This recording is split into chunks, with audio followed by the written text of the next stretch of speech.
எழுதிய நற்செய்தியிலிருந்து வாசகம். அதிகாரம் 3, இறைவசனங்கள் 7 தொடக்கம் 15 வரை. நீங்கள் மறுபடியும் பிறக்க வேண்டும் என்று நான் உமக்கு கூறியது பற்றி நீர் வியப்படைய வேண்டாம். காற்று விரும்பிய திசையில் வீசுகிறது, அதன் ஓசை உமக்கு கேட்கிறது.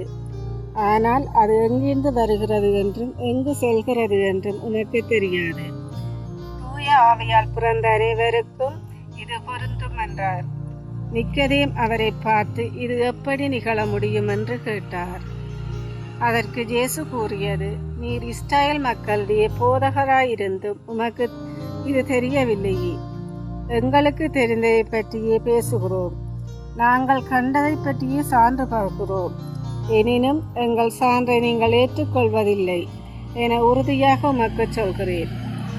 மண்ணுலகு சார்ந்தவை பற்றி நான் உங்களுக்கு சொன்னதை நீங்கள் நம்பவில்லை என்றால் விண்ணுலகு சார்ந்தவை பற்றி சொல்லும் போது எப்படி நம்ப போகிறீர்கள்? விண்ணகத்திலிருந்து இறங்கி வந்துள்ள மானிட மகனை தவிர வேறு எவரும் விண்ணகத்திற்கு ஏறி சென்றதில்லை. பாலை நிலத்தில் மோசையால் பாம்பு உயர்த்தப்பட்டது போல மானிட மகனும் உயர்த்தப்பட வேண்டும். அப்போது அவரிடம் நம்பிக்கை கொள்ளும் அனைவரும் நிலைவாழ்வு பெறுவர். இது இயேசு கிறிஸ்து வழங்கும் நற்செய்தி. கிறிஸ்துவே உமக்கு புகழ்.